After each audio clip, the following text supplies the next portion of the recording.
ছোট দেবরের বাসায় গেলাম। আমার স্বামী আমাকে রেখে বাসায় ফিরে গেল। রাতে খাওয়া দাওয়া সেরে আমার দেবরকে টাকার কথা বললাম। দেবর বলল, টাকা দিতে পারি, তবে একটা শর্ত আছে। বন্ধুরা, আমার স্বামী বিদেশ যাবার চেষ্টা করছে। ইদানিং মিস্ত্রি কাজ করে সংসারের ভরণপোষণ চলে না। প্রতি মাসে কিছু পরিমাণ টাকা খরচ হয়ে যায়। বিগত ৩ বছরে প্রায় ৪০,০০০ টাকা খরচ হয়ে গেছে। দিন দিন টাকার পরিমাণ বেড়েই চলেছে। চোখে মুখে সর্ষে ফুল দেখতে পেলাম। গ্রামের একজন প্রবাসী ভিসা দেওয়ার অফার দেয়। আমার স্বামী বিদেশ যাওয়ার ইচ্ছে জাগল। ভিসা বাবদ ৩,২০,০০০ টাকা মতো লাগবে, কিন্তু হাতে টাকাগুলি বলতে মোটেও নেই। উপায়ান্ত না দেখে আমার ভাসুর অমিতের মাধ্যমে ব্যাংক হতে বিভিন্ন মানুষের নামে ৫,০০০ টাকা ম্যানেজ করা হলো। বাকি টাকার কোনো ব্যবস্থা কিভাবে করি পথ পাচ্ছিলাম না। একদিন আমরা বসে আলোচনা করলাম যে শহরে আমার স্বামীর ২ জন মামাতো ভাই থাকে। তাদের বাসায় গেলে কোনো সাহায্য পাওয়া যায় কিনা দেখা যেতে পারে। যেই ভাবা সেই কাজ। আমরা দিনক্ষণ ঠিক করে প্রথমে আমার দেবরের বাসায় গিয়ে উঠলাম। দেবর অবিবাহিত, সরকারি ভালো চাকরি করে, ভালো মাইনে পায়। তাছাড়া ভালো আউট ইনকাম তার, সেজন্য কোনো অভাব নেই বললে চলে। সামনে বিয়ে করার প্ল্যান আছে বিধায় বিরাট আকারের একটি বাসা নিয়ে থাকে। আমরা বিকেলে দেবর বাসায় গিয়ে পৌঁছালাম। আমাদেরকে দেখে সে আশ্চর্য হয়ে গেল। সে বলল, আপনারা কোথায় হতে এলেন, কিভাবে এলেন, কি উদ্দেশ্যে এলেন? একসাথে অনেক প্রশ্ন করে আমাদেরকে বাসায় অভ্যর্থনা জানান। আমরা বাসায় ঢুকলাম, হাত মুখ ধুয়ে ফ্রেশ হলাম। দেবর বাড়ির সবার কথা জানতে চাইল। তাদের ও আমাদের বাড়ির সবার কথা তাকে জানালাম। আমরা যাওয়ার কিছুক্ষণের মধ্যে কাজের বুয়ার সাথে আমাদের সকলের জন্য রাতের খাবার তৈরির তাকে আদেশ দিয়ে দিল। আমাদের উদ্দেশ্যের কথা এখনই বললাম না, রাতে খাওয়া দাওয়া সেরে বলবো, প্ল্যান আছে। সন্ধ্যের সামান্য পরে আমার স্বামী বলল, আমি একটু আমার আরেক ভাইয়ের বাসা থেকে ঘুরে আসি, তারপর রাতে একসাথে খাওয়া দাওয়া করে কথা বলবো। দেবর বলল, রাতে ঠিক চলে আসবেন তো ভাইয়া? আমার স্বামী বলল, হ্যাঁ। তাহলে জানা শোনেন, যদি রাতে আপনি না আসেন আমি কিন্তু ভাবিকে আস্ত রাখব না, বলে দিলাম। এই বলাতে আমরা ৩ জনেই অর্থ হাসিতে ভেঙে পড়লাম। আমার স্বামী চলে গেল। আমি আমার শিশু বাচ্চাকে খাওয়ালাম এবং তাকে ঘুম পাড়িয়ে দিলাম। আমরা দেবর ভাবি সোফায় বসে টিভি দেখছিলাম আর রাজ্যের নানা কথাতেই মশগুল হয়ে গেলাম। কথার ফাঁকে আমাদের উদ্দেশ্যের কথা বললাম। তোমার ভাই বিদেশ যেতে চায়, কিন্তু টাকার খুব অভাব। মোটামুটি টাকা জোগাড় করেছি, আরও ১,০০,০০০ টাকা দরকার। তুমি দিতে পারবে ভাই? আমি কথাটা উপস্থাপন করলাম। দেবর বলল, এত টাকা আমি একসাথে এখনও দেখিনি বলে দুষ্টুমির ছলে সোফায় কাত হয়ে পড়ে গেল। অভিনয় করার দরকার নেই বলে আমি তাকে টেনে তুললাম। এরপর আমরা রাতের খাবার খেয়ে নিলাম। আমার স্বামী সেদিন রাতে বাসায় আসলো না, তার জন্য অপেক্ষা করে রাতে আমরা শুয়ে রইলাম। নতুন জায়গা, তেমন ভালো ঘুম হলো না। সকালে স্বাভাবিকভাবে নাস্তা সেরে নিলাম। আমার স্বামী আসলো, তাকে নাস্তা দিলাম। আমরা চলে যাবার প্ল্যান করলাম। তার আগে আবার একবার দেবকে টাকার কথা বললাম। দেবর বলল, টাকা জোগাড় করতে আমার সপ্তাহানেক সময় লাগবে। কখন লাগবে তোমাদের টাকা? আমি বললাম, আগামী 10 দিনের মধ্যে হলে আমাদের চলবে। আমার স্বামীর দিকে লক্ষ্য করে বলল, তাহলে আগামী সোমবার তুমি আবার এসো। আমি কিছু টাকা দিতে পারবো, বাকি টাকা তুমি অন্য কোথাও সংগ্রহ করতে পারো কিনা দেখ। আমার স্বামী কি যেন চিন্তা করলই। তারপর বলল, তাহলে আমি তোর ভাবিকে রেখে যাই। তুই যত তাড়াতাড়ি পারিস টাকা জোগাড় হলে তোর ভাবিকে পাঠিয়ে দিস।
কেমন? আমি আপত্তি করলাম। আমার স্বামী আয়ালে নিয়ে আমাকে বলল, যদি আমরা কেউ সামনে না থাকি তাহলে সে যদি টাকার কথা ভুলে যাবে। আর তুমি এখানে থাকলে এমন কিছু ঘটবে না। তুমি এখানে থাকো, টাকা যে কোনো উপায়ে আমাদের পেতে হবে। আমি বাড়ি গিয়ে বাকি টাকা জোগাড় করতে হবে।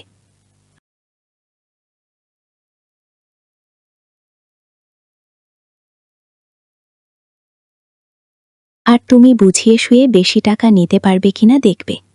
আমি রয়ে গেলাম। আমার স্বামী চলে গেল।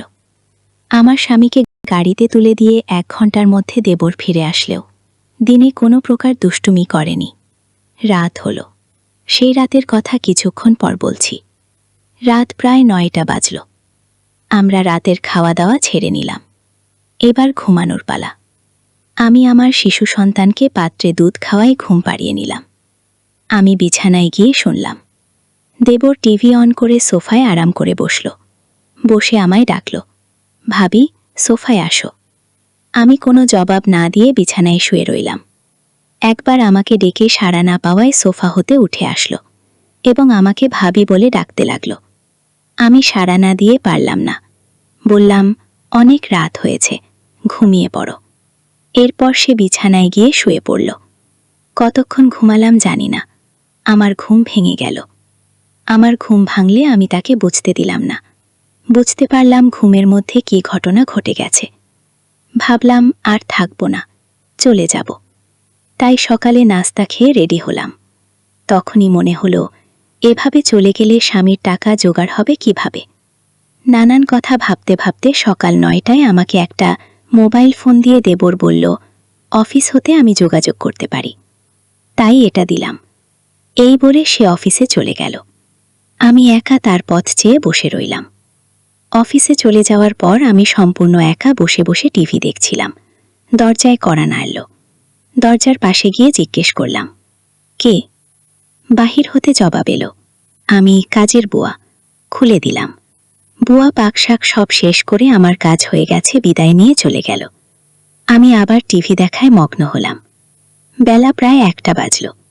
আমি স্নান করার জন্য প্রস্তুতি নিলাম। এমন সময় মোবাইল বেজে উঠল। দৌড়ে গিয়ে রিসিভ করলাম। ওপার হতে আমার দেবর বলতে লাগল, ভাবি, আমি একজন লোকের হাতে 10,000 টাকা পাঠাচ্ছি। লোকটা আমার খুব আপনি।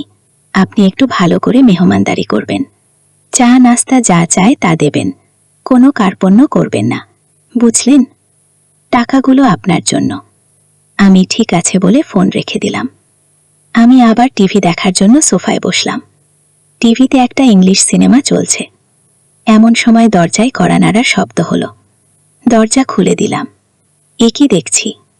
সম্পূর্ণ এক নেগ্রো মানুষ, প্রায় 6 ফুট লম্বা। হাতের আঙ্গুলগুলো যেন আমাদের বাঙালিদের হাতের বাহুর মতো, যেমন লম্বা তেমন মোটা। লোকটি বাংলায় বলল, আসতে পারি ভাবি? আমি হেসে বললাম, হ্যাঁ আসুন। লোকটি সরাসরি সোফায় গিয়ে বসল। তাড়াতাড়ি চা নাস্তা তৈরি করে তাকে পরিবেশন করলাম। সে 100,000 টাকা আমার হাতে গুজে দিল। আমার খাতিরদারি তার নাকি বেশ ভালো লেগেছে। বিদায়ের সময় আমার কান্না এসে গেল। সে আমাকে বলল, কেঁদো না। যদি সম্ভব হয় আমি আবার একবার আসবে। তার চলে যাওয়ার পথে এক দৃষ্টিতে তাকিয়ে রইলাম। ভাবলাম সে যদি আমাকে সাথে নিয়ে নিত। বিকালবেলায় আমার দেবর অফিস হতে ফিরে এসে লোকটির কথা জানতে চাইল। টাকা দিয়েছে কিনা? বললাম, হ্যাঁ দিয়েছে। আমার দেবর আশ্চর্য হয়ে আবার জানতে চাইল, তাহলে দিয়েছে? আমি বললাম, হ্যাঁ দিয়েছে। তো এতে আশ্চর্য হওয়ার কি আছে? আমার দেবর হেসে উঠে বলল, এমনি এমনি দেওয়ার কথা ছিল না। আমি কোনো কথা না বলে চুপ হয়ে রইলাম। আমার নীরবতা এসে যা বোঝার বুঝে গেল। আমাকে বলল, ভাবি, দুনিয়াটা বড়ই কঠিন। কেউ কাউকে এমনি এমনি টাকা দিতে চায় না, সবাই বিনিময়ে চায়। সে আমাকে ধারে টাকা দিয়েছে যথাসময়ে। এগুলো ফেরত দিতে হবে।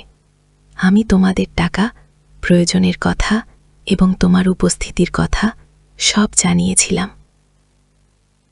তুমি যদি দাদাকে যদি কিছু না বলো তাহলে 1 থেকে 2 লাখ টাকা জোগাড় করে দেয়া যাবে। শুধু দাদাকে বলবে সব টাকা আমি দিয়েছি। এতে টাকাও জোগাড় হয়ে যাচ্ছে, তখন ভাই বিদেশ যাওয়া নিশ্চিত হচ্ছে। আমি তার কথা নির্দেশ সব শুনছিলাম। উপদেশ শেষ করে আবার সম্মতি জানতে চাইলে আমি কোনো উত্তর না দিয়ে নীরব রইলাম। আমার চোখে ভেসে উঠতে লাগল আজকের লোকটির কথা। কি নাম কে জানে, জিজ্ঞেস করা সম্ভব হয়নি। খ্রিস্টান না মুসলমান তাও জানা যায়নি, তবে হিন্দু নয় যে সে ব্যাপারে নিশ্চিত।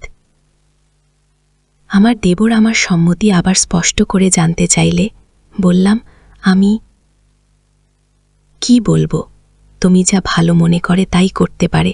আমার সম্মতির লক্ষণ দেখে বলল, রাতে একজন মেহমানকে দাওয়াত করেছি। কিছুক্ষণ পর কাজের বুয়া আসলো। সে বিকেলে চা নাস্তা তৈরি করার পাশাপাশি রাতের রান্নাবান্না শেষ করে চলে গেল।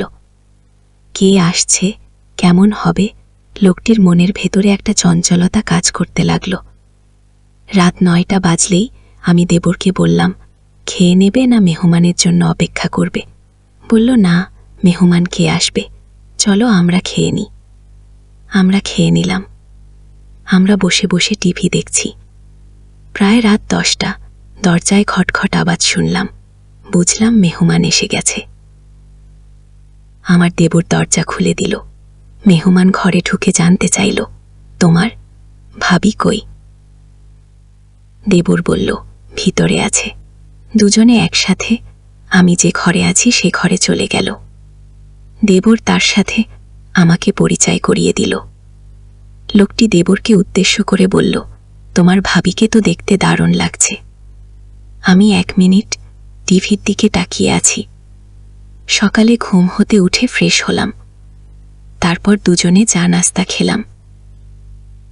আমার দেবর সকাল 9টায় অফিসে রওনা হয়ে গেল। আজ কোনো মেহমান আসবে কিনা বলে গেল না। আমার কাছে গতকালে রেখে যাওয়া তার মোবাইলটা কিন্তু আছে, হয়তো যোগাযোগ করবে, না করলে আরও ভালো। আজ বিশ্রাম নেওয়া দরকার। দেবর চলে যাওয়ার পর আমি বিছানায় শুলাম। কেমন জানি একা একা লাগছে। বুয়া আসলো। দরজায় নক করার সাথে সাথে আমি গিয়ে খুলে দিলাম। বুয়া তার কাজ ঘণ্টা দেরিকের মধ্যে শেষ করে চলে গেল। আমি আবার একা হয়ে গেলাম। ঘরের দরজার খিল মেরে দিয়ে বিছানায় শুয়ে পড়লাম। আজকের দিনের সব ঘটনা ভাবতে ভাবতে হঠাৎ মনে হলো দরজা খুলে কেউ যেন প্রবেশ করছে। ভাবলাম আমার দেবর হয়তো আজ তাড়াতাড়ি ফিরে এসেছে। বিছানা থেকে উঠলাম না। দেবরের সাথে দুষ্টুমি করার জন্য ভান ধরে শুয়ে রইলাম। দেবর ঘরে ঢুকে দরজা বন্ধ করে দিল। আস্তে 1 পা 2 পা করে আমার ঘরে প্রবেশ করল। আমি আজ প্রতিজ্ঞা করলাম, আমি চোখ খুলব না। দেবরটা আমার ঘরে ঢুকে কোনো কথা বলল না। অনেকক্ষণ দাঁড়িয়ে থেকে যাতে করে আমি জেগে না উঠি আমার কাছাকাছি বসো। চোখ খুলে আমি হতভম্ব হয়ে গেলাম। এই সম্পূর্ণ এক অপরিচিত এক লোক। আগে কখনো তাকে দেখিনি। আমি জিজ্ঞেস করলাম, আপনি কে? বলল, আমাকে কেউ পাঠায় নাই, আমি পাশের বাসায় থাকি এবং এই ঘরগুলোর মালিক। বাসা হতে বের হবার সময় দেখলাম তোমার দরজাটা লাগাওনি। আমি ঢুকলাম, ভাবলাম একটু গল্প করে যাই। সে বলল, আমি তোমাদের সমস্যার কথা শুনেছিলাম। কি সমস্যা বলো তো? জবাবে বললাম, আমার স্বামী বিদেশ যাওয়ার জন্য টাকা ধার চাইতে এসেছিলাম। টাকা জোগাড় হয়েছে। তোমার কি সে আপন দেবর? না, আমার স্বামীর গ্রাম্য বাল্যবন্ধু এবং দুঃসম্পর্কের চাচাতো ভাই। লোকটি হেসে উঠল, তাই চিন্তা করো না, আমি তোমাকে সাহায্য করব। আমি এখানে একা থাকি, কেউ নেই। যতদিন থাকো আমি তোমাকে সেলফ করব। আমি এখনই টাকা দিচ্ছি। এই বলে বাসায় গিয়ে টাকা নিয়ে ফিরে আসলো। টাকা দিয়ে বলল, কাউকে বলবে না। মেঘ না চাইতে জল পেলাম। লোকটা বলল, দুপুরবেলায় আমাদের বাসায় এসো, তোমার সাথে গুরুত্বপূর্ণ কথা আছে। দুপুর হতে আরও 3 ঘন্টা বাকি আছে। অপেক্ষা করতে করতে যখন 2টা বাজল, আমি আস্তে আস্তে 1 পা 2 পা করে বাড়ির মালিকের ঘরের দরজায় গেলাম। দরজায় চোখ রাখলাম, কিছু দেখলাম না। দরজায় আস্তে করে টোকা দিলাম, কারো জবাব পেলাম না। দরজায় হাত দিতেই দরজা খুলে গেল। ভিতরে ঢুকে দেখলাম সে তার রুমে শুয়ে আছে। আমি তার পাশে গিয়ে দাঁড়ালাম। আমায় দেখে খুশিতে হেসে বলল, তুমি এসেছ? লোকটা বলল, তুমি দেখতে আমার বড় মেয়ের মতো। সে দেশের বাইরে থাকে। কয়েক বছর হলো সে বাসায় আসে না, নিজেকে একা একা লাগে। লোকটা বলল, তোমার এখানে আর থাকার দরকার নাই। তোমার যত টাকা লাগে সব আমি দিচ্ছি। দুনিয়াতে এখনও অনেক ভালো মানুষ আছে যারা কোনো বিনিময় চায় না। অনেক দিনের জমানো কথাগুলো তার সাথে শেয়ার করে প্রায় ঘন্টা 2 পর আমি আমার দেবর ঘরে ফিরে এলাম। এভাবে আমার টাকা জোগাড় হয়ে গেলে দেবরকে বললাম আমি চলে যেতে চাই। দেবর না বলল না। তার পরের দিন সকালে আমায় বাসে তুলে দিলে আমি বাড়ি চলে এলাম। কয়েকদিন পর আমার স্বামী বিদেশ চলে গেল। বন্ধুরা, আজকে বিদায় নিচ্ছি। গল্প ভালো লাগলে একটা লাইক দিয়ে বন্ধুদের সাথে শেয়ার করে দাও। আর এই চ্যানেলটি নতুন দর্শক হয়ে থাকলে চ্যানেলটি সাবস্ক্রাইব করে নিতে ভুলবে না নতুন নতুন গল্প পেতে। দেখা হবে আগামীকালের নতুন ভিডিওতে।